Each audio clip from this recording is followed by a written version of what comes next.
Crece la presión europea sobre Benjamin Netanyahu. Francia, Reino Unido y además Canadá firmaron un comunicado conjunto en el que no descartan sanciones contra Israel ante la expansión de sus ataques militares sobre la Franja de Gaza. La Unión Europea, además, revisará el acuerdo de asociación que tiene con los israelíes y Reino Unido frenó las negociaciones del Tratado de Libre Comercio, mientras que el primer ministro israelí afirmó que controlará toda la Franja de Gaza y para ello lanzó un nuevo operativo sobre el enclave palestino. Además, en Jenin, una ciudad de Cisjordania, el ejército israelí le disparó a una delegación de cerca de 30 diplomáticos que se contaban europeos, árabes, turcos y hasta latinoamericanos. Marta Moya nos cuenta un poco más de lo que ocurre en la Franja de Gaza. En Gaza, los niños raspan la lata de una olla vacía en busca de restos de alimento. Otros hacen fila con calderos esperando una ayuda mínima que no llega, según denuncia el Programa de Alimentos de Naciones Unidas. Los camiones que han llegado a Gaza siguen dentro de Gaza, pero solo en la plataforma de Kerem Salom. Mientras hablamos, nada de esta ayuda, que es un número muy limitado de camiones, ha llegado a la población gazatí. El ejército israelí dice que menos de 100 camiones de asistencia han entrado al enclave palestino desde el lunes, mientras 130.000 toneladas métricas de comida esperan en los cruces fronterizos. El programa está haciendo todo lo posible para obtener los permisos y autorizaciones necesarios para traer al menos 100 camiones diarios con alimentos de emergencia y otras ayudas en los próximos días. La ONU aspira a reanudar las entregas básicas, muy por debajo de los 600 furgones diarios que ingresaron durante la tregua de enero. Ahora, tras 80 días de bloqueo total y con una Gaza en vías de la inanición masiva, la presión internacional crece contra el gobierno de Netanyahu. Renuevo mi ferviente llamado para que se permita la entrada de la justa ayuda humanitaria y se ponga fin a las hostilidades, cuyo alto precio pagan los niños, ancianos y enfermos.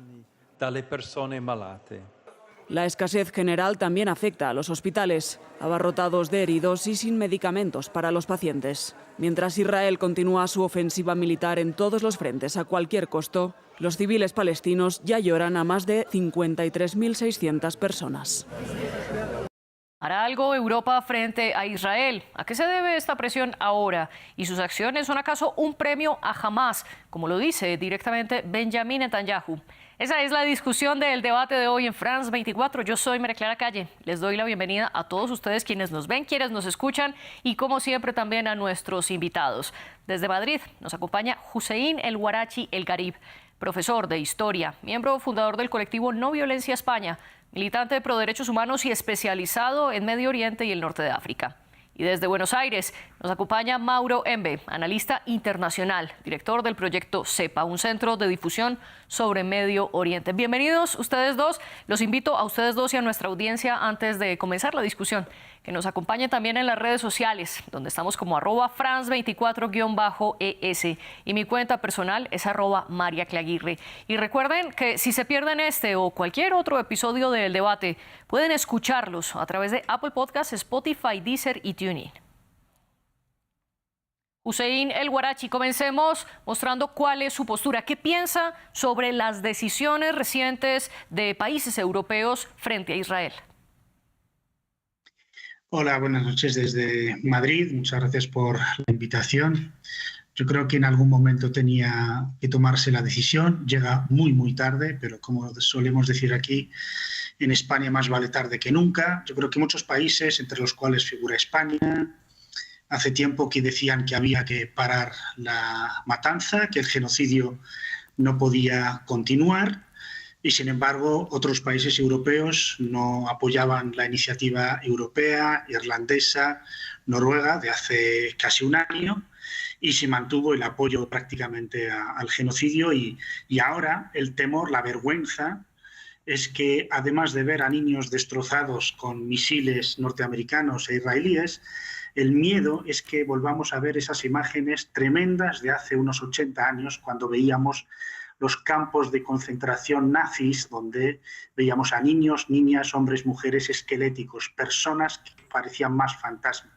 Hoy esas imágenes se repiten en directo y desde Gaza y creo que el mundo y Occidente no pueden, o por lo menos algunos líderes europeos no pueden, digamos, seguir callados ante este genocidio, porque al fin y al cabo la historia va a ser muy, muy dura con los líderes actuales y también con el líder evidentemente genocida, que es el presidente o el primer ministro israelí, Netanyahu, que está dispuesto no solo a masacrar al pueblo palestino, sino a poner en jaque a su propio Estado con tal de no rendir cuentas ante la justicia israelí y ante la justicia internacional y con tal de seguir en el poder. Toda esta reacción de algunos países europeos viene justo después de que el gobierno israelí anunciara su nuevo operativo militar en la Franja de Gaza, al que llamó Carros de Gedeón. Y muy bien, como usted lo explica, Mauro, con esto el primer ministro de Israel pretende, y lo ha dicho abierta y explícitamente, ejercer el control total sobre la Franja de Gaza, de desarmar por completo a Hamás, y dice que no habrá ningún proceso de paz con este grupo armado hasta implementar el plan de Trump. Recordemos que también hemos tenido episodios al respecto. La propuesta del presidente estadounidense es sacar a todos los palestinos de la Franja de Gaza para construir lo que él llamó la Riviera de Medio Oriente, y ahora Netanyahu respalda la idea, ya lo había respaldado hasta el momento, pero ahora lo pone como una condición para la paz y el cese de los operativos militares en la Franja de Gaza. Hussein, ¿qué opina usted sobre este operativo Carros de Gedeón? En realidad yo creo que se han dicho muchas cosas incorrectas. El primer objetivo y el principal desde el primer momento ha sido siempre la de despoblar Palestina de su población local, autóctona, que son los palestinos, y vaciarla para que el proyecto sionista que se inició hace 80 años completara su misión. Quiero decir, lo que está pasando en Cisjordania hoy día no está jamás, así que es una excusa más. Lo de decir que los palestinos, si mañana jamás desapareciera, no va a desaparecer la ocupación, porque mucha gente, lamentablemente, o de forma manipulada, de forma tergiversada, intentan centrar el problema como si hubiera nacido hace 18 meses, y no es el caso. El problema es una ocupación que dura 80 años, es un genocidio que empezó con la Nakba hace 80 años, y por tanto es normal que haya vaivenes, que haya reacciones, que haya violencia. Yo abogo siempre por la no violencia, pero claro, cuando hay una ocupación genocida que pretende acabar, eliminar del todo a todo un pueblo y ocupar su territorio, evidentemente eso no puede permitirse. De hecho, Europa, España debieron de haber puesto, digamos, en valor los acuerdos alcanzados, los acuerdos de asociación con Israel hace tiempo, al violar de forma sistemática los derechos de los palestinos, de no salir de los territorios ocupados, después de informes de la ONU, de los relatores de la ONU, que siempre son expulsados de Israel, y como hemos visto hoy día, se han atacado diplomáticos españoles, europeos, latinoamericanos, árabes, de forma...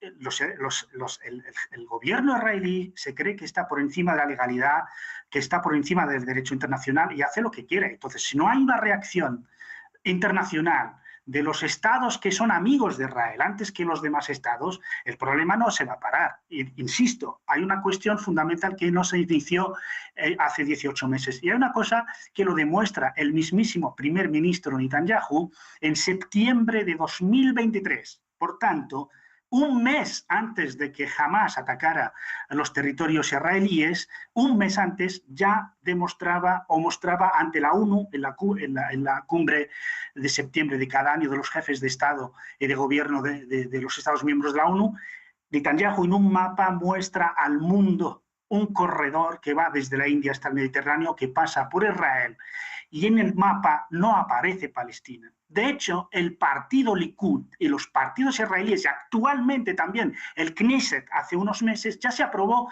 que nunca los israelíes van a permitir la existencia de un Estado nacional palestino, ni se va a permitir que los palestinos sean ciudadanos iguales junto a los israelíes en un Estado único que sería Israel. Por tanto, los palestinos ni son aceptados como ciudadanos, ni son aceptados como pueblo que pueda tener un Estado al lado. ¿Qué les queda a los palestinos?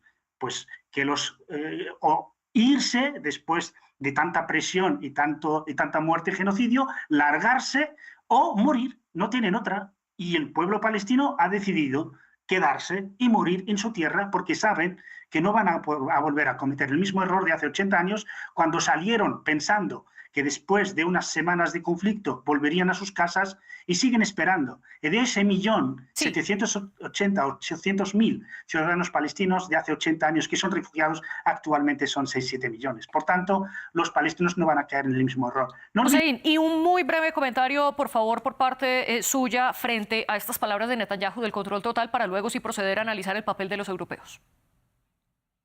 Sí, el control total lo tienen desde hace 18 años. Cuando, según el derecho internacional, Israel ocupa la franja de Gaza, incluso cuando dice que iba a salir con la decisión de Sharon y sacar las colonias a los exteriores de la franja, al controlar Gaza por mar, tierra y aire, eso se llama ocupación. Así que dar la impresión de que los palestinos en Gaza son un país independiente, libre, democrático, o que jamás es un grupo terrorista que está ocupando ese territorio, siempre ha sido bajo el control y sigue siendo bajo control de Israel. La franja no respira sino el oxígeno que le permite el gobierno israelí. No come sino las calorías que decide el gobierno israelí. No bebe el agua sino el que decide el gobierno israelí. Por tanto, la ocupación está ahí. Lo que decide ahora Netanyahu y su gobierno de extrema derecha es meter a soldados a controlar de forma directa, lo que va a generar un conflicto para muchos años y así podrá permanecer en el poder. La amenaza, insisto, no solo está sufriendo un genocidio el pueblo palestino, en particular en Gaza, sino que está en transformación el propio Estado israelí, porque Netanyahu y los extremistas no entienden de diálogo, no entienden de paz, no entienden de una solución para el pueblo palestino que reserve o conserve y proteja los derechos del pueblo palestino. Si Hamás mañana desaparece, seguirá la ocupación. Hamás es un fruto de la ocupación israelí. Es más, la política extremista del gobierno actual de Israel lo que va a hacer es que Hamás sí, esta vez va a ser apoyada por todo el pueblo palestino, porque al no haber ningún esbozo, ningún horizonte de paz y de dignidad, todo el mundo va a ser extremista. Si el lado israelí está apostando por la negación de la existencia del pueblo palestino, los palestinos también van a apostar por la negación del pueblo de Israel. Hussein, usted decía anteriormente mejor tarde que nunca, pero la pregunta que le quiero hacer es ¿qué pasó? ¿Qué cambió? ¿Que esta semana diferentes países europeos reaccionaron para ejercer presión contra Israel y por qué no lo hicieron desde el 7 de octubre del 2023? Hay que recordar que hace unos meses, cuando se acordó la primera tregua, había 3 fases. Se cumplió la primera fase y Netanyahu no quiso terminar las siguientes 2. No quiso, por intereses egoístas, sectarios, y para no perder el poder y para no rendir cuentas ante la justicia israelí. Por tanto, esa es la principal razón. Los gobiernos de Europa, que ya demasiado habían sufrido aguantando la vergüenza de ver un genocidio indirecto, de matanza en masa de periodistas, de los humanitarios, de médicos, destrucción total, estaban por fin en ese momento, con amenaza de Trump, que aún no había asumido el poder de forma efectiva, digamos, vieron que podía calmarse la situación. Pero vieron que Netanyahu no le importa absolutamente a nadie y solo se importa a sí mismo. Entonces, procedió. Y ahora que hay también otras presiones, insisto, como he dicho al principio, que hay ahora gente que muere en Gaza, no solo por las bombas, empieza a morir niños, personas, palestinos que están muriendo por hambre, y que nos recuerdan imágenes crueles de la era nazi, del holocausto, entonces eso es intolerable. Eso no lo puede permitir nadie, porque si no, en realidad, lo que está en jaque no es solo el pueblo palestino, es el derecho internacional, el mismo derecho internacional que ha dado origen a la creación del Estado de Israel. Una vez más, el sionismo se pega un tiro en el pie, atentando contra lo único que le da razón de existir, que es el derecho internacional, que es la ONU. Y si la ONU, los relatores de la ONU, si las organizaciones internacionales de derechos humanos, si las organizaciones humanitarias, si los países constatan todos de forma unánime de que se está llevando a cabo un genocidio programado y hay testimonios y que los tiene el Tribunal de Justicia Internacional y que los tiene la Corte Penal Internacional y que están, de hecho, Netanyahu está en busca y captura, y tiene que evitar países para viajar a Estados Unidos. No ha podido ir a Azerbaiyán, que tenía un viaje programado porque tenía miedo de que a lo mejor le detienen en el aire de alguno de los países que ha firmado el Tratado de Roma. Fijémonos hasta qué punto que todo el mundo es unánime de que se está llevando un genocidio programado, y ahora hablamos de diferencias de narrativas, que es un conflicto muy complejo. No es en absoluto complejo, es muy sencillo. Hubo unas resoluciones internacionales, incluso favorables a Israel, que Israel no hace caso, sencillamente. El pueblo palestino lo que quiere es su libertad, su dignidad y su independencia, sin más. En Gaza, y lo que están enfrentando los rehenes que siguen vivos en poder de Hamás, sin contar, por supuesto, las personas que están muertas y siguen también bajo el poder de Hamás. Quiero preguntarle a Hussein precisamente cuál es su opinión sobre, uno, la situación humanitaria en Gaza, y dos, los rehenes que continúan en poder de Hamás. Los rehenes que están en manos de Hamás tienen que ser liberados de forma inmediata y tienen que volver con sus familias sanos y salvos y respetando su dignidad, cosa que parece que la resistencia palestina y Hamás están dispuestos. El que no está dispuesto es el gobierno israelí, porque el Hamás y los grupos armados palestinos, tanto en Doha como en El Cairo, en conversaciones indirectas con Israel y directas con Estados Unidos, hace tiempo que habían acordado, incluso en la era Biden, donde ya habían dicho que estaban dispuestos a liberar a todos los rehenes israelíes, incluso a los que están fallecidos, a cambio de vaciar las cárceles israelíes de los miles y miles de palestinos detenidos de forma ilegal. No olvidemos, hay que acordarse de los rehenes israelíes, que son 20 vivos y más de 30 fallecidos en manos de Hamás, pero también hay que recordar que son 9.900 palestinos detenidos en cárceles israelíes donde no se respeta absolutamente nada de sus derechos. He puesto que el invitado habla mucho y califica a Hamás de terrorista, podría serlo o no. A mí no, creo que todos los pueblos tienen derecho a la resistencia, incluso armada, contra la ocupación, pero recordarle al caballero desde Argentina que Israel fue fundado por movimientos terroristas. La Haganah, por Stern, por diferentes milicias que son las que han conformado el ejército de guerra israelí y que es el que ha formado el Estado actual de Israel. Por tanto, hoy día podemos hablar de mucho, decir que una facción es terrorista y mañana podrá estar en una mesa negociando esa reconocida. Y ha pasado infinidad de veces en la política, incluso recientemente. Por lo tanto, el hecho de que se incida en que la resistencia palestina cometa o que sea terrorista, y puede serlo, lo digo, insisto, pero que se incida tanto como para dar una impresión de que no se puede hablar con esta gente, no hay otra gente con la que hablar.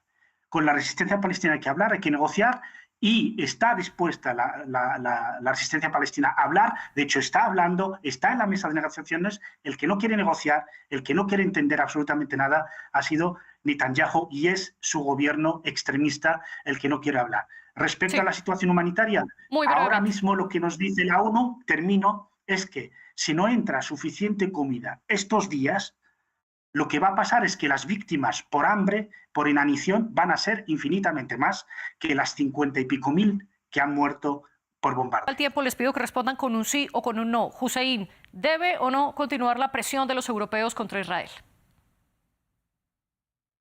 Sí. Enve y Hussein El Guariachi, gracias por acompañarnos en el debate de France 24. Lastimosamente se nos acaba el tiempo, pero les agradezco por estar aquí, y también un agradecimiento al equipo técnico que está atrás de cámaras, a Laura Garzón, la jefe de edición, y a Tania Herrera, la jefe de invitados. Ustedes sigan con nosotros.